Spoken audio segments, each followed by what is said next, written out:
Good evening to you and welcome to Prime Edition. Tonight, the Inspector General of Police is talking tough, threatening a nationwide strike against goons and those facilitating them. The big question tonight is whether the nationwide strike will yield fruits. We have details lined up for you in this bulletin, including more and also later business and sports. Welcome to Prime Edition. Here are tonight's highlights.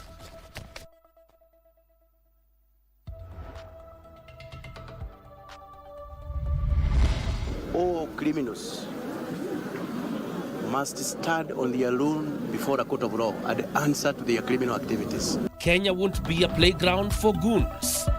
IG Douglas Kanja orders nationwide crackdown on criminals, unleashing terror on citizens. Treat us with dignity. President Ruto calls on developed economies to empower Africa to benefit from her resources. And it is a divided house. Members of the National Assembly sharply differ on the contents of the Finance Bill 2026.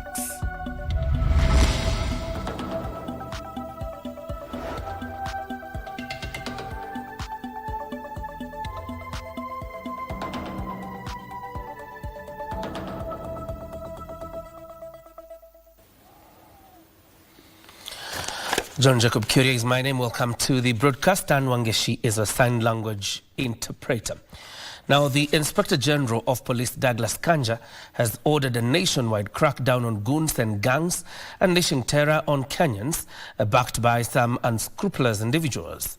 Kanja said police have already arrested several suspects who attacked a church meeting in Nairobi and that the hunt for more is still ongoing. He was speaking at the Kiamombi police station in Kiambu County during the commissioning of a new administration block. On Wednesday, Inspector General of Police Douglas Kanja joined Kiambu Township Member of National Assembly John Mashua Waithaka and the area residents to commission a new administration block for Kiamombi Police Station constructed by the NGCDF. And I think Mwananchi now has become very smart. They have realized that without security, you cannot thrive, you cannot do your business, and you cannot have peace of mind. So we are changing the narrative to make sure that these police people are your friends. We have Nyanyumba Kumi who go out there, advise our Wanjiko, tell them that we need the police because they are the ones who make sure that there is peace and there is security. Na mimi najivunia police station ya Kiamombi kwa sababu wamenilinda hapa. The Inspector General using the forum to order a nationwide crackdown on goons and gangs who have run amok. Kanja warning that Kenya will not be a playing field from criminal elements out to create fear. Criminals are dealt with individually, as individual criminals, not as group of criminals. No. So all criminals must stand on their own before a court of law and answer to their criminal activities. Na ni nyinyi watu wa sehemu hii, you've decided to work very closely na polisi wetu. Nataka kuwapa pongole zangu nyinyi wote kwa kufanya kazi na polisi. Our mind is to urge you to please keep up that good spirit, and there is that good relationship that even policing itakuwa rahisi. Once kuna security, we are talking about the opening of the roads. If there will be insecurity, then we will not be able to enjoy that is barabara. As we mark the opening of this police station today, is a true testament that there is a very good relationship between the community of Kiamombi and police officers. The saying says, if you want to go far, we go together. But if you want to go fast, you go. In reference to an attack on a church in Nairobi, the police boss said a number of suspects are already in custody, warning that financiers of such acts will face the full force of the law. You are not going to get any space to carry out your heinous activities. Going forward, you are going to see minimal arrests for those who are involved in that church, those criminal activities in that particular church. Thank you, sir. He challenged the multi-agency security commanders to adopt more proactive and intelligence-led approaches in dealing with criminal elements. To ensure that the community and the police works together, because police can only be successful while working with the community. Why? Because security is a shared responsibility.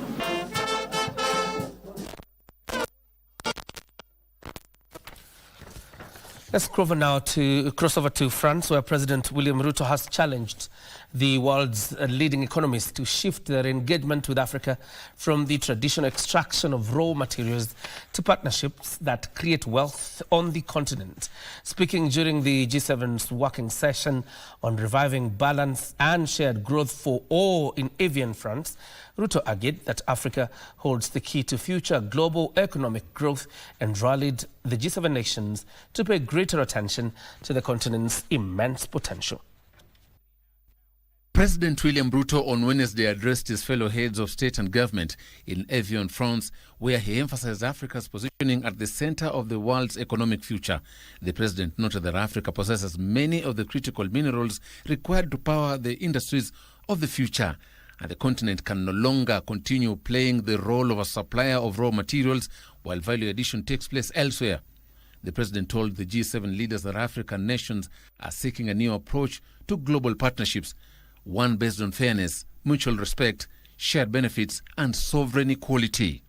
He called for investments that will enable African countries to process their minerals locally, manufacture goods on the continent, and establish industries capable of creating jobs for millions of its young population.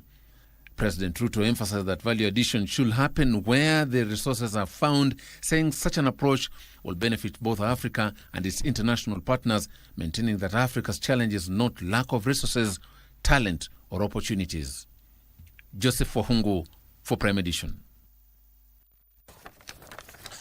And in the meantime, public servants have been challenged to focus on productivity. Head of Public Service Felix Koskei says that through ongoing public service reforms, the government is seeking to move beyond performance contracting towards outcomes and impact on citizens. The three-day National Productivity and Performance Conference kicked off Wednesday under the theme, Productivity for Fiscal Sustainability and Efficient Service Delivery. Head of Public Service Felix Koskei called for urgent reforms in the public sector focusing on value for money paid. This administration will ultimately be judged not by the number of meetings held, letters written, or reports produced, but by the improved lives. In a ministry, for example, which has 3 state departments, you get every PS as Secretary of Administration, Head of HR, Head of ICT. Can we have one administrative unit that serves the 3 PSs? Why should we have 3 CFOs? The biggest problem we have is people taking public service as a side hustle and then doing their own business as the mainstream. So how can we mainstream public service and focus on delivery of service to our people? Koskei called on public institutions to desist from unnecessary competition and employ an all-government approach in service delivery. You get government institutions becoming so protective. They don't want to share.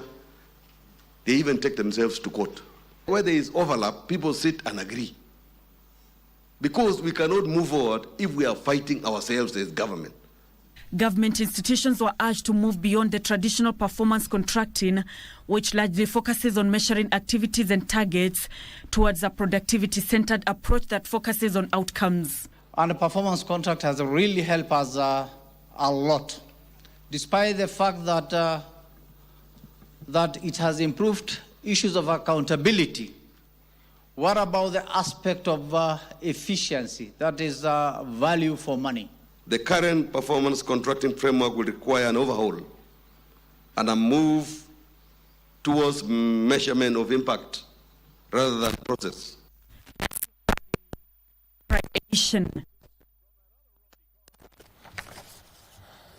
Kenya is positioning itself as the center of Africa's war in the fight against corruption, with the unveiling of the Center for Anti-Corruption Studies and Research in Nairobi.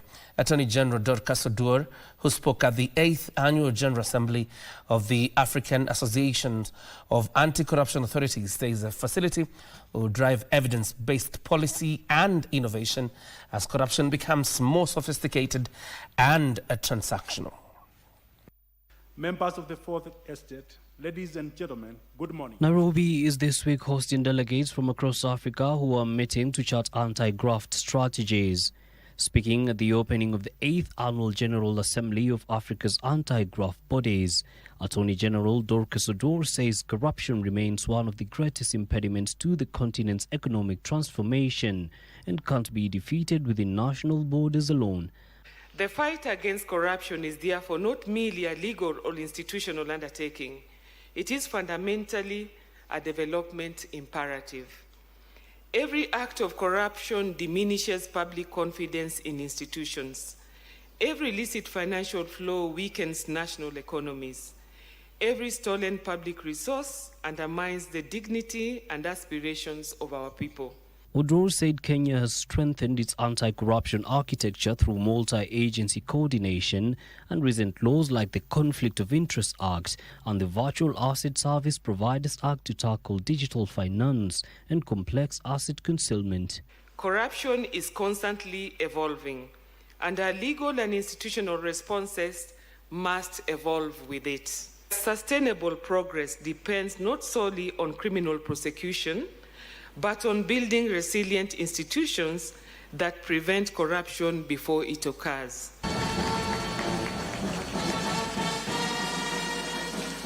The launch of the Center for Anti-Corruption Studies and Research in Africa in Nairobi marks the culmination of a 4-year process that began in Bujumbura in 2022 and saw Kenya designated host in January 2024.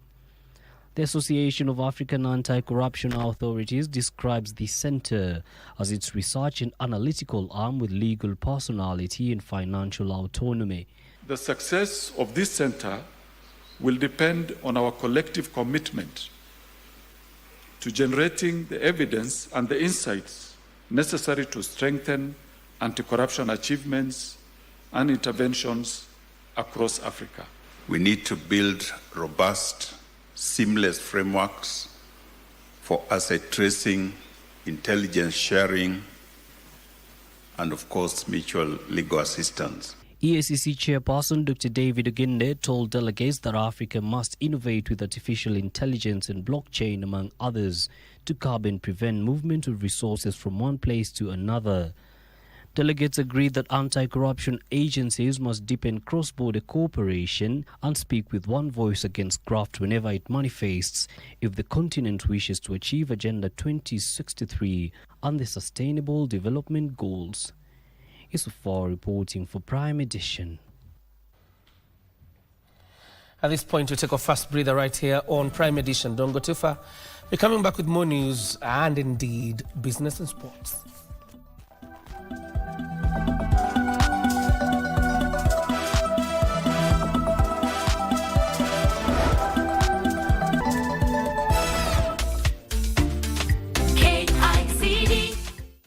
Notice to senior school principals. The Kenya Institute of Curriculum Development, KICD, wishes to inform all senior school principals that the first phase of grade 10 textbook distribution has been completed using enrollment data previously provided by the Ministry of Education. To ensure that every grade 10 learner receives one textbook per subject, all principals are requested to submit Number 1, the actual number of grade 10 learners enrolled in each subject. Number 2, the number of textbooks received for each subject. Submit your information through the following code.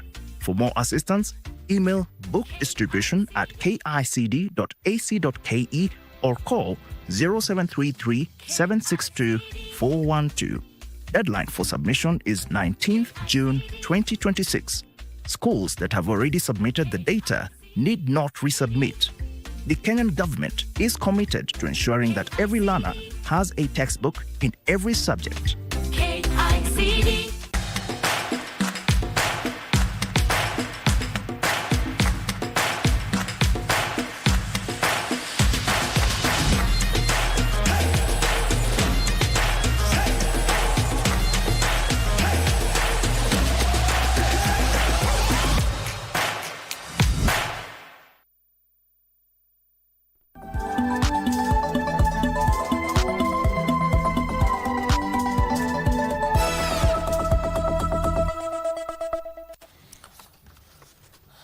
Welcome back. You're still watching Prime Edition. Now, the Deputy President, Kioria Kindiki, says Kenya is committed to harnessing resources within the Indian Ocean Territory to empower coastal communities while protecting marine ecosystem for present and future generations. Speaking during the opening of the 11th Our Ocean Conference in Mombasa, where he represented President William Ruto, Professor Kindiki said the Indian Ocean is critical to Kenya's economic growth and must be safeguarded from destructive activities, including the effects of climate change. The 11th edition of the Our Ocean Conference 2026 in Shanzu brought together state and non-state actors from across the world to advance ocean conservation efforts and promote sustainable use of marine resources. Deputy President Kioria Kindiki, who represented the President at the forum, said oceans remain critical to the survival of humanity and the planet, urging the current generation to take decisive action to reverse damages caused by pollution, climate change, and the unsustainable exploitation of marine resources. Pressure that is human-made, and if it is human-made pressure, it means it can be managed, can be controlled, and the human activity that has exerted environmental pressure on our oceans can be addressed for the reversal of some of the effects that are undermining the health of our oceans.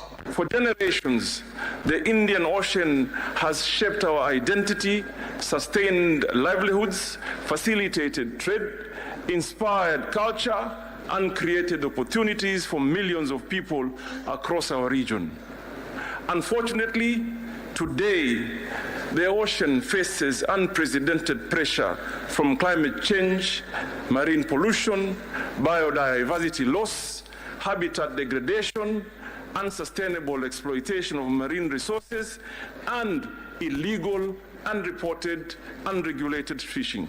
The founder of the Our Ocean Conference and former United States Secretary of State John Kerry challenged stakeholders to move beyond speeches and implement action-oriented initiatives that will deliver tangible results in protecting the world's oceans. Think about what the ocean does for us every single day. The ocean produces roughly half the oxygen that we breathe. It feeds more than 3 billion people.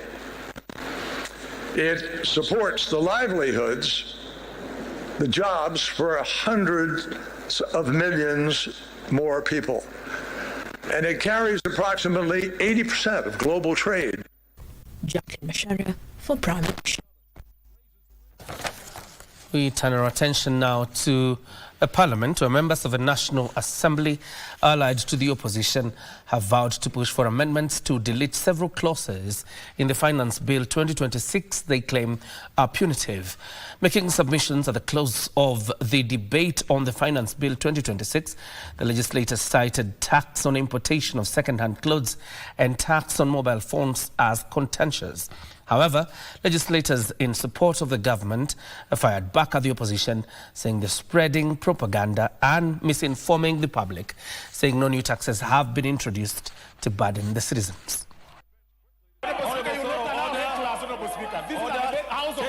For the second day running, National Assembly witnessed a showdown during the debate of the Finance Bill 2026 and the report of the Finance Committee on the proposed measures to fund the budget.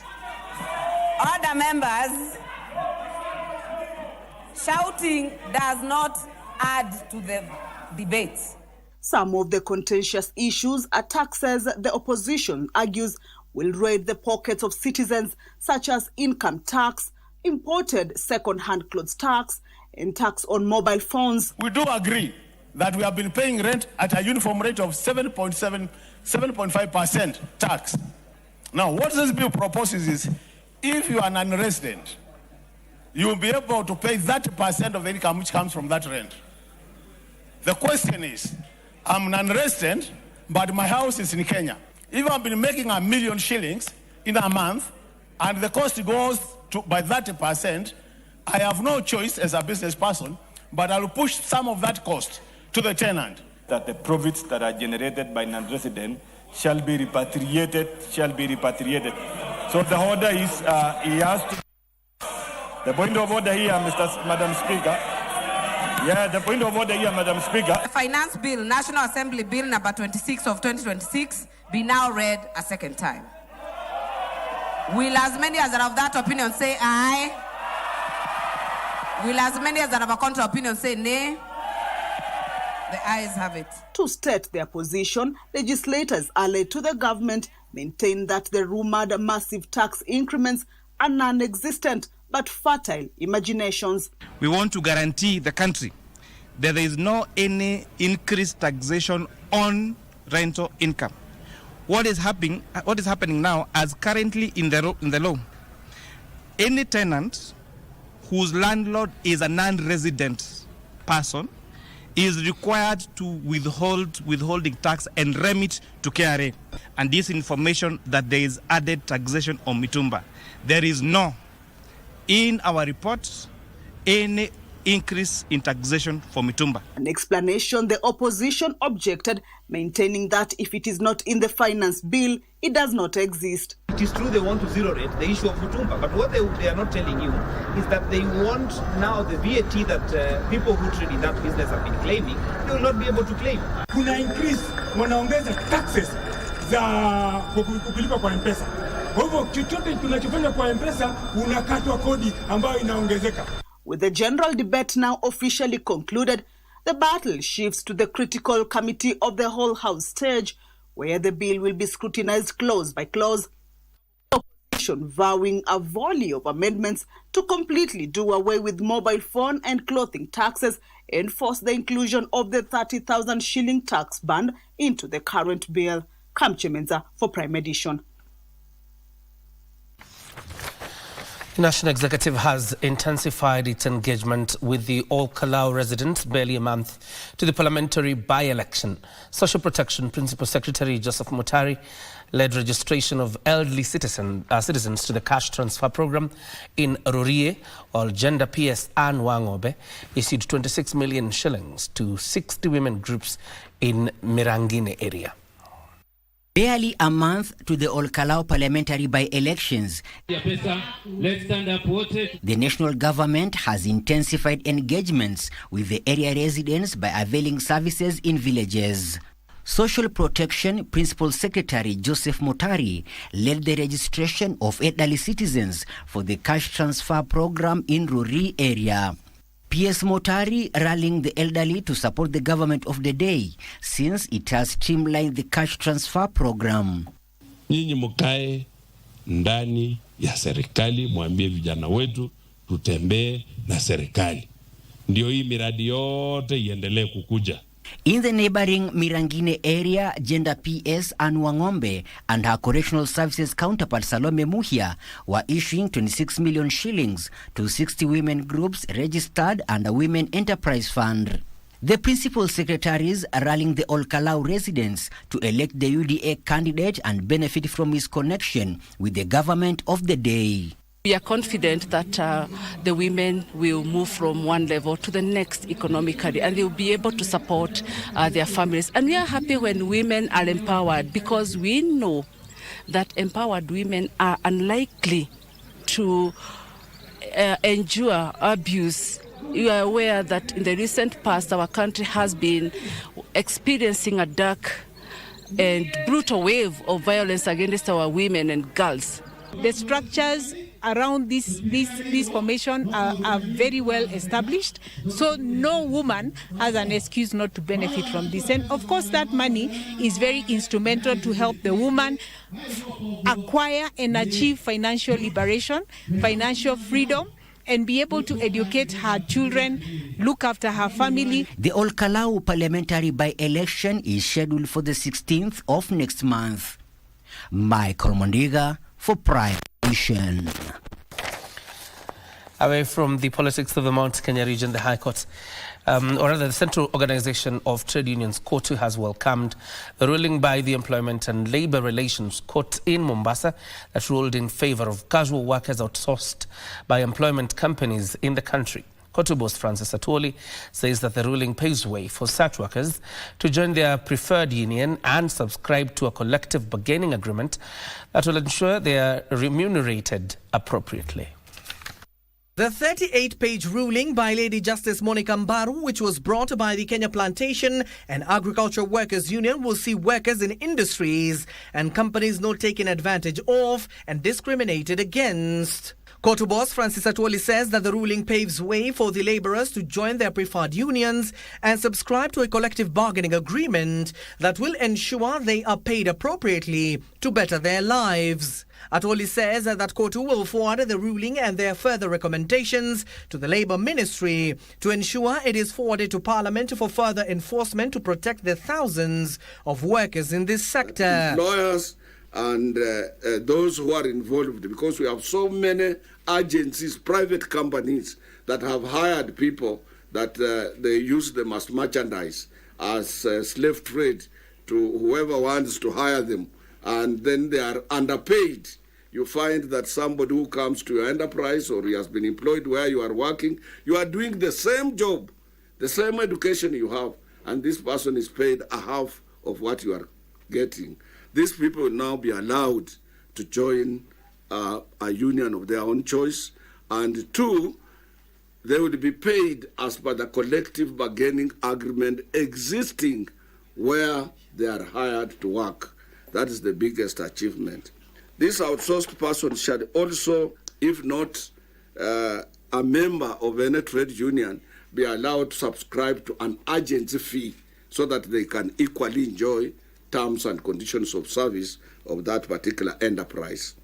There shall be no discrimination of any kind between the permanent employee and this outsourced person from where they are working. Atwoli also defended the union from remarks attributed by the Linda Mwananchi political faction that it has failed to protect workers from taxation. So many Kenyans are benefited out of that particular 12% general wage increase and 15% minimum wage in agriculture, total of 27%. Is that a dead trade union? Is Atwoli not doing anything?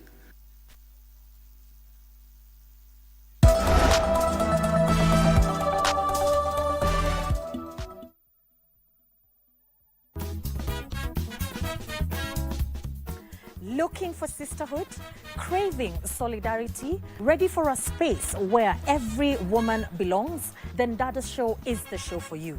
As we discuss real issues, support one another, and celebrate womanhood the Dada's Show way.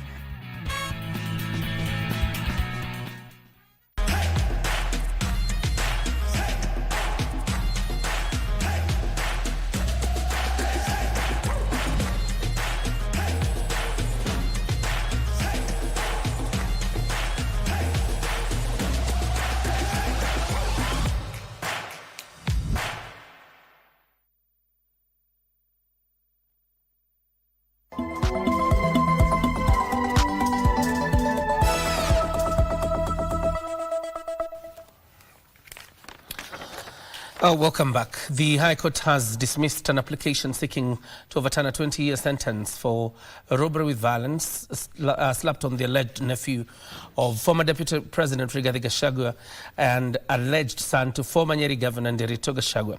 In a ruling delivered by Justice Alexander Muteti, the court found that the issues raised by Kihara lacked merit and had already been determined by the Court of Appeal. Details of this and other stories in the Skills of Justice segment. A review of a robbery with violence case by an alleged son to former Nyeri Governor Ruto Gachagua has hit a snag. The convict Jackson Kihara argued that the 4 years he spent in remand before sentencing were not taken into account, describing the 20-year jail term as excessive. Kihara, who claimed to have been framed and intimidated, said he had reformed while in prison, including training as a teacher. Kihara was jailed in 2019 and the 20-year imprisonment remains intact. Former Tigania East Member of Parliament Josephat Mirabwa Gishunge will remain in remand at Industrial Area until 19 June 2026. This matter shall be mentioned on 19th of June 2026 and the accused person shall be remanded in custody until This is after the defense side failed to secure him a bond owing to the multiple cases facing him in various courts, including obtaining money by false pretense. The former MP appeared before Chief Magistrate Lucas Onyango, where he denied all the charges leveled against him.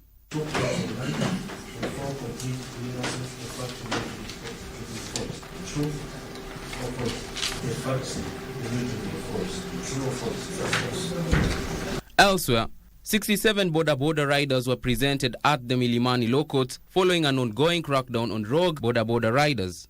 The border riders were arrested with charges regarding to reckless riding, having no licenses and insurances, and riding without helmets and reflectors.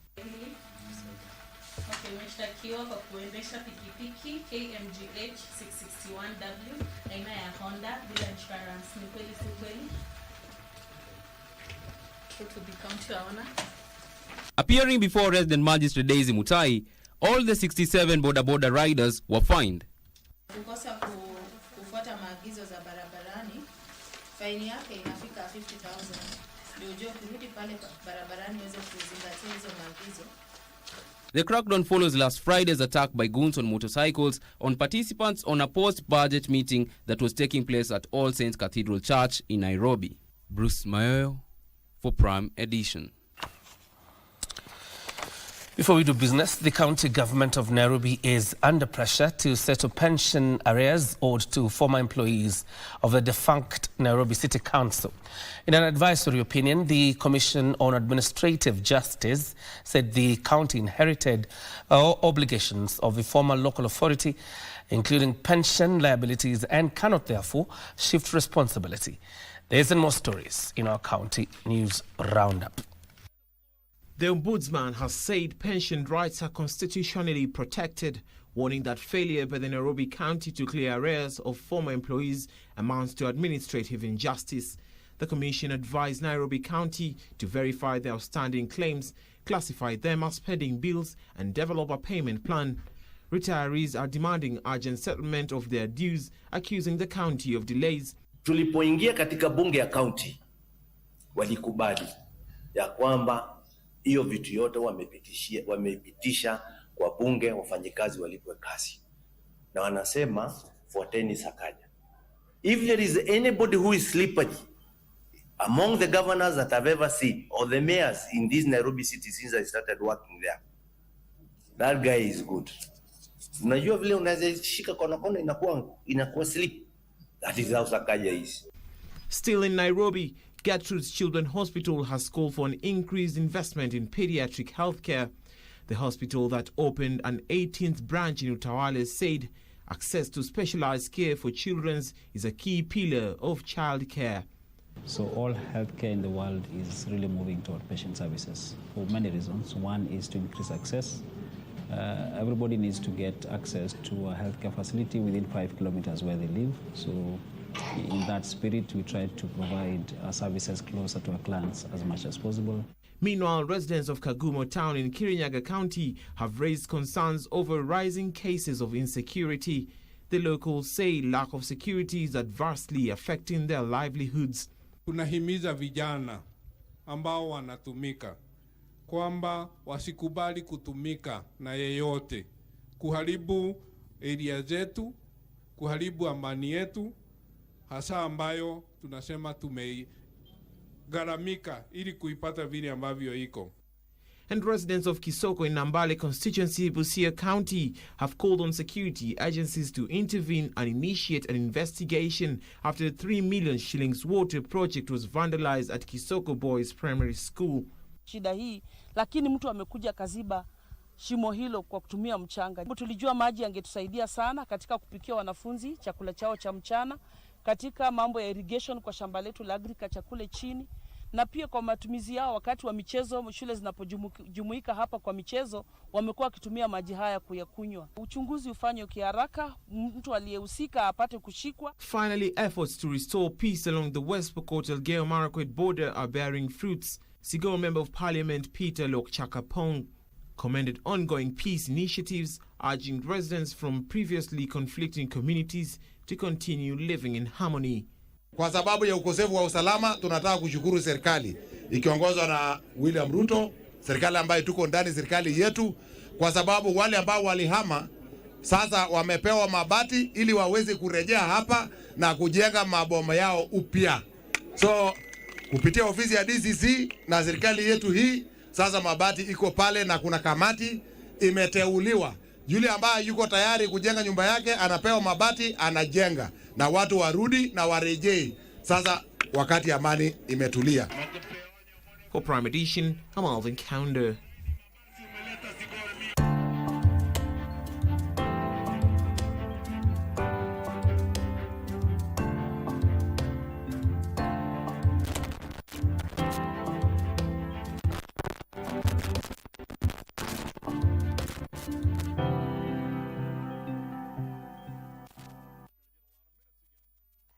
Hello there and a very good evening to you. We hope that you're having a wonderful day. It's now time for business. My name is Trevor Ngente. We begin with agriculture, and Agriculture Cabinet Secretary Mutai Kagwe says that his ministry is pushing for tax exemptions on a wider range of agricultural inputs, arguing that lower costs could boost food production and accelerate mechanization. Here's Alan Auko with the details. The Agricultural Mechanization Program targets to raise Kenya's level of farm mechanization from 30% to 50%. Speaking during the launch of tractors by agricultural equipment supplier Elgon Kenya, officials said affordable machinery could help improve access and transition to mechanization, especially by smallholder farmers. It is time to leave the djembe and move on. We have moved from analog to digital. We also need in the farms to move to the next level. We've segmented the market into three things. One is a haulage market. As you know, it's like sugarcane. You use tractors to move sugarcane from farm to the mills. The actual tilling itself, and then general movement of goods using a tractor. So we are working very closely with the Kenyan government, particularly in the agriculture sector. And I'm sure that today's exhibition will bring new agricultural technologies, equipments, tractors. Kagwe says reducing of the cost of equipment and related inputs would help farmers expand production and encourage the transition from labor-intensive farming methods to mechanized agriculture. What we are also doing, in addition to the tractors, we also want to appeal to the government, to Treasury, to zero-rate everything else that comes to processing agricultural products. You know, when it comes to things like processing of tea, processing of milk, processing of the products that go into value adding in agriculture, we would like to see all that equipment zero rated. We've got agreements with all the credit banks to partner with them. And like I said, if you are a current existing distributor of Elgon Kenya, we want you to stock these at your village level, at town level. The proposal on VAT exemptions comes as Kenya seeks to strengthen food security and increase efficiency across agricultural value chains. The government continues efforts to lure people even in the youth bracket to own machines like this one so that farming mechanization can improve in the country. Alan Auko, Prime Edition. Thank you, Alan, for that story. Meanwhile, a new graduate program has been launched that will finance access to startup capital for graduates. The Zinduka Graduates Enterprise Program will provide unsecured loans for student accommodation alongside business financing of between 200,000 shillings and 500,000 shillings for graduates, with projections of supporting up to 10,000 enterprises annually. In conjunction with Absa Bank Group and Cooperative Bank Group, have launched the Zinduka Graduate Enterprise Program. The initiative has been designed to deliver a practical financing solution anchored on a core borrowing model where students and parents jointly access funding, making the opportunity both accessible and sustainable. So the idea with this program is that these young people will get entrepreneurship training, they'll get support between the partners that we have, so that by the time they graduate, they can be able to start a business. But not only that, they'll also be able to access funding from the banks to pay mdogo for their student housing. So for as low as 4,000 shillings a month, they can now access student housing. Cooperative Bank of Kenya has committed 1 billion shillings to the initiative, while Absa Bank Kenya will offer tailored financing solutions to more than 5,000 students. Providing financing, helping students build a credit score so that by the time they graduate, they already have the financial training and they also have the financial score that allows financial institutions, not just ourselves, to deal with them and to provide that support. We are trying to help the young people meet the criteria that will allow them to access the capital. Students will also access entrepreneurship training, internships, and seed capital support to start businesses. So for us, if we can start by helping 10 to 20,000 young students to graduate and start a business. For Prime Edition, I'm Ben Troinjue.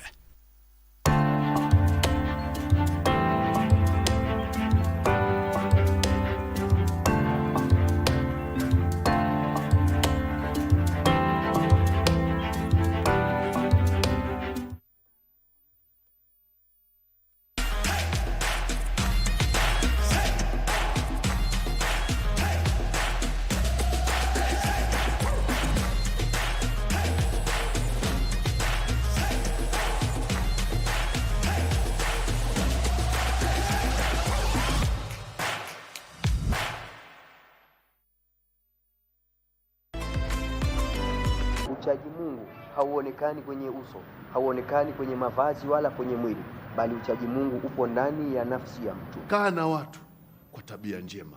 Kaa na watu, amiliana na watu kwa tabia iliyo mzuri. Mtume Muhammad sallallahu alayhi wasallam akasema, innama bu'ithtu liutammima makarim al-akhlaq. Mimi nimetumwa kuja kutimiza, kukamilisha tabia ambazo ni njema. Wala tansa aidha anna al-ulama hum alladhina warithu al-anbiya. Qala Rasulullah sallallahu alayhi wasallam. La dhulmul mu'tadi.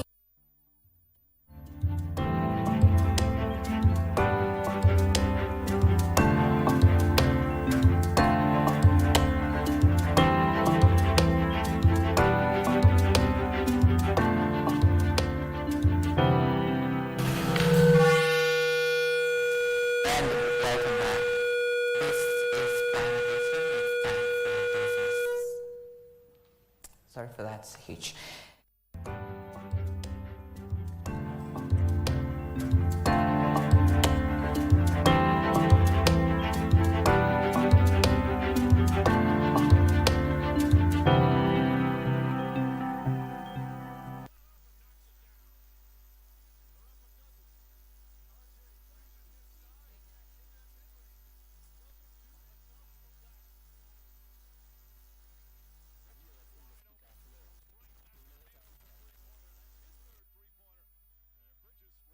And welcome back. Apologies for that technical hitch. We move on, and Kenya is intensifying efforts to position itself as a regional manufacturing and industrial hub, targeting deeper collaboration with Chinese firms to expand local production, technology transfer and exports. Industrialization Secretary Professor Erastus Gateres says that Kenya is seeking investors in electric vehicle battery production, mechanization of agriculture and smart industrial technologies as part of efforts to reduce reliance on imports and strengthen local value chain. Take a look. Kenya is ramping up its industrialization drive with a renewed focus on smart manufacturing as it seeks to attract foreign investors into high-value production sectors and reduce reliance on imports. Here, the focus is on, among others, electric vehicle battery production and agricultural mechanization. The government, through the State Department for Industry, is executing a strategic pivot toward a high-value export-led manufacturing. Our goal is to raise the manufacturing sector contribution of GDP to 15%. China is already one of the Kenya's most trusted investment partners. Chinese investments in Kenya span manufacturing, infrastructure, ICT, automotive, and so on and so forth. This existing ecosystem creates confidence for new investors because Chinese businesses already understand and trust Kenya's investment environment. The private sector is calling for structured partnerships that go beyond trade to include local assembly, skills development, and long-term manufacturing bases in Kenya. Our enterprises need accessible technologies for food processing, metal fabrication, packaging, electrical products, machine tools, and industrial production. Our small and medium-sized enterprises should be able to access these machines that allow them to move from the informal and artisanal production into structured and competitive manufacturing. Manufacturers are being encouraged to align with the localization agenda, which prioritizes technology transfer, job creation, and foreign investment. And Kenya has sufficient fuel stocks to meet domestic demand for more than a month, even as storage capacity is being expanded to bolster supplies. Principal Secretary Kelo Hassama says, Petroleum Principal Secretary Kelo Hassama says that investments in storage infrastructure and supply chain systems are key in safeguarding long-term energy security to support economic activity. Take a look. How are you? Petroleum Principal Secretary Kelo Hassama says there are adequate fuel reserves and supply systems to support stable fuel supplies across the country. Speaking after an inspection tour of key petroleum facilities in Mombasa, Hassama said additional fuel cargo shipments are expected in Kenya in the coming weeks. We have enough supply of fuel lasting over 1 month, and we still have several vessels arriving to offload the fuel cargo to sufficiently satisfy the demand for Kenyans. Therefore, we are far ahead of many countries in this region as far as regulation and supply of fuel is concerned. The PS said the government is focusing on strengthening strategic fuel infrastructure to enhance supply reliability and shield consumers from volatility in global energy markets. Part of that strategy includes the ongoing construction of the Taifa Gas LPG import and storage terminal at the Dongokundu Special Economic Zone. The project is expected to boost Kenya's liquefied petroleum gas handling capacity and support growing demand for cleaner cooking. This is in line with the government's intention to promote investments in gas storage in Kenya to ensure that we satisfy the demand for gas consumption in Kenya. The inspection covered fuel storage facilities operated by the Kenya Pipeline Company, as well as fuel discharge operations at the port of Mombasa. Beyond the borders now, and transport operators in Eastern Democratic Republic of Congo say that restrictions linked to the Ebola outbreak have devastated livelihoods, cutting off thousands of families from daily income and paralyzing a key urban economy. The Union of Road Travel Agencies says the closure of bus companies has hit young people the hardest, with stations in Goma serving as major hubs of informal employment, ranging from porters to office staff. Here are the details of this and other stories in making headlines across the borders. The Union of Road Travel Agencies warns that the suspension of services has left hundreds jobless and called on authorities to review the restriction despite the ongoing outbreak.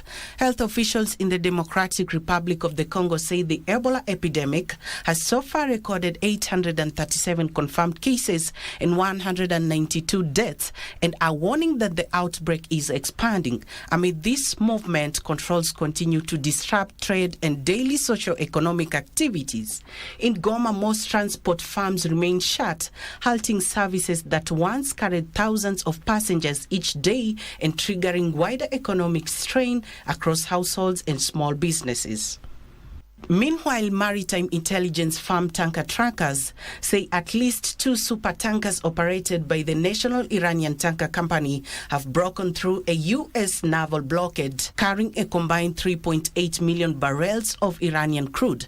The firm says verified satellite images confirmed the shipments, marking Iran's first crude oil exports in nearly 2 months.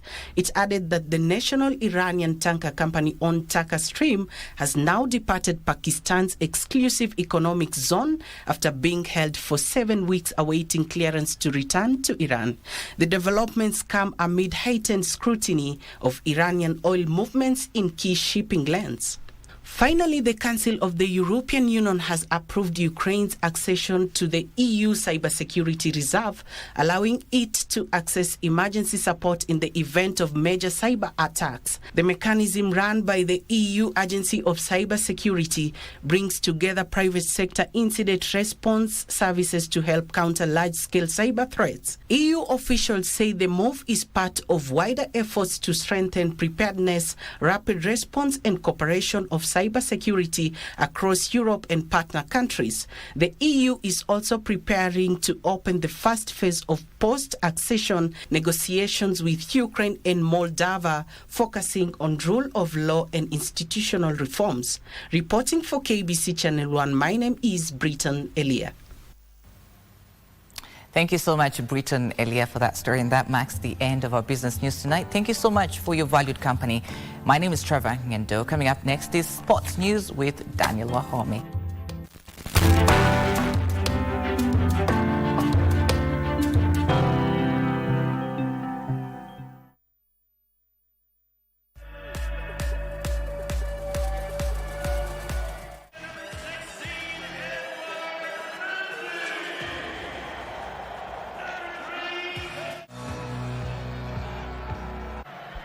Really starting to find his rhythm. Yeah, he's gliding with the ball. You know, it's such an elegant player. Great pass, great goal for France. Mbappe draws level with Olivier Giroud. We see that again with Koundé, Olise. And the perfect ball break, at the line, and you have to give, to Mbappe, what a run coming, a dagger.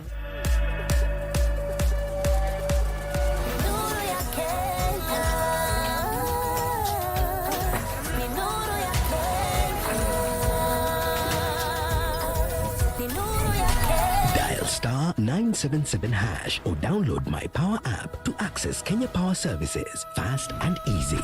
Kenya Power, nuru ya Kenya.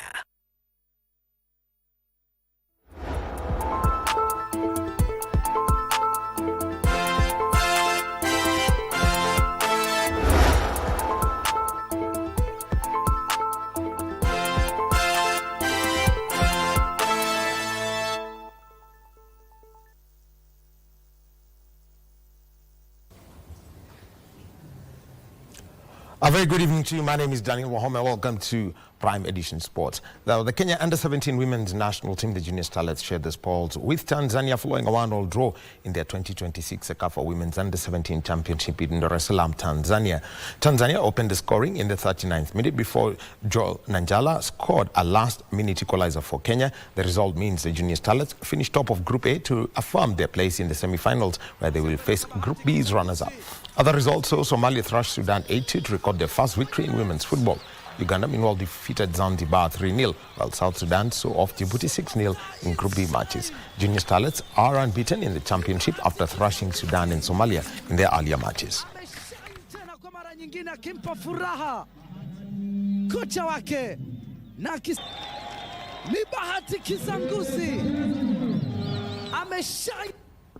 And the Kenya Broadcasting Corporation and Kenya Power and Lighting Company have signed a partnership agreement for the 2026 FIFA World Cup broadcast campaign, with the collaboration set to support customer awareness initiatives during the tournament. Kenya Power and Lighting Company has joined the campaign as a silver sponsor in a partnership valued at 20 million shillings The agreement will see KBC provide advertising, branding and promotional opportunities across TV, radio and digital platforms during the ongoing 2026 FIFA World Cup broadcast period. Kenya Power Managing Director Joseph Siror said the company intends to use the platform to promote its Twende Digital na Kenya Power campaign, an initiative aimed at increasing uptake of the My Power app and other digital services. To the extent that we feel in viewership where you have most of the Kenyans possibly being attentive, it would really be good for them to know what Kenya Power is all about, what they are doing, and how they can safely use the commodity that we have. KBC Managing Director Agnes Kaleche said the partnership is a win for both institutions, noting that Kenyans will use the platforms to gain more information on Kenya Power services while following the World Cup action. This means that your brand will have that undivided attention. Millions of engaged Kenyans. With little s, comparing for their eyes, and for me that's real value. We have data from our past work, which we're willing to share with the team. We know how to deliver, and we are confident that this campaign will exceed the expectations. The partnership will help enhance customer awareness, strengthen service communication, and improve public engagement during the tournament. Sean Muya for Prime Edition. And the 2026 National 7 Circuit has received a major boost after SportPesa unveiled a 34.14 million shillings package for the circuit. The sponsorship announcement comes just weeks before the 25th edition of the National 7 Circuit, which kicks off with the Prince Louis Sevens in Nakuru on the 25th and the 26th of July this year. The six-leg series will then move to Kisumu for the Dallas Sevens on the 1st and 2nd of August before heading to Nairobi for the Kabeberi Sevens in mid-August. Mombasa will host the Driftwood Sevens on the 22nd and 23rd of August, with the Embu Sevens set for the 5th and 6th of September. The season will conclude with the Christie Sevens in Nairobi on the 12th and 13th of September, a special edition marking the tournament's 60th anniversary. Defending champions KCB Rugby FC will look to retain the title after an outstanding 2025 campaign, during which they reached the final of every leg, won 4 tournaments, and sealed the overall crown at the Dallas Sevens in Kisumu.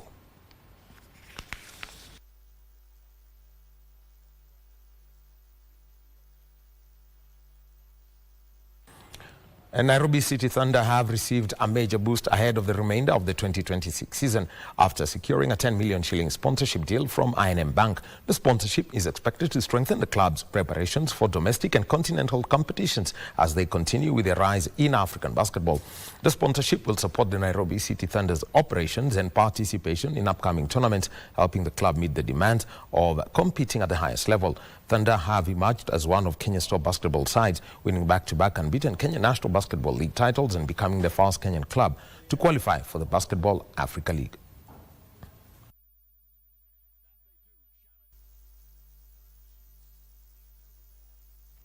And Kylian Mbappe netted a brace as 2018 World Cup champions France defeated Senegal by 3-1 in their 2026 FIFA World Cup Group I encounter. Meanwhile, Leo Messi scored a hat-trick as defending champions Argentina started their campaign with a 3-0 win against Algeria in Group J.